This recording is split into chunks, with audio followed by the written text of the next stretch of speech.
জোটেনি এতটুকু ইফতারি, খেয়েছে পান্তা ভাত, হাড় কাঁপুনি জ্বরে কেটেছে কয়দিন রাত।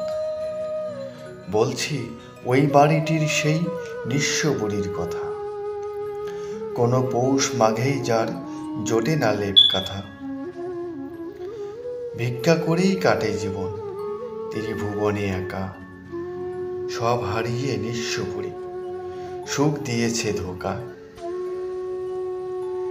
দাঁড়ে দাঁড়ে ঘুরে বুড়ি পাতে দুটি হাত, পুরান কাপড় জুটে আর জুটে মোটা ভাত।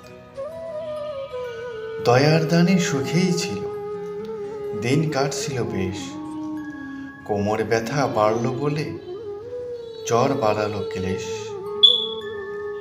ভিক্ষে করা বন্ধ হলো, ঘরে অল্প খাবার, সিয়ারিতেই পেট ভরেনি, কিসে যে ইফতার। পান্তা ভাতে খায় সিয়ারি, দেবে কে তরকারি, পেঁয়াজু খেজুর কোথায় পাবে, জলমুড়িতে ইফতারি। এত জ্বরেও রাখে রোজা, আল্লাহ ভীরু মন, আল্লাহতেই শান্তি খোঁজে, আল্লাহই আপনজন। এই সমাজের প্রতি যারা সেবা তাকেই করুন, খুঁজে খুঁজে দেখেন যারা, আছে বুড়ির মতন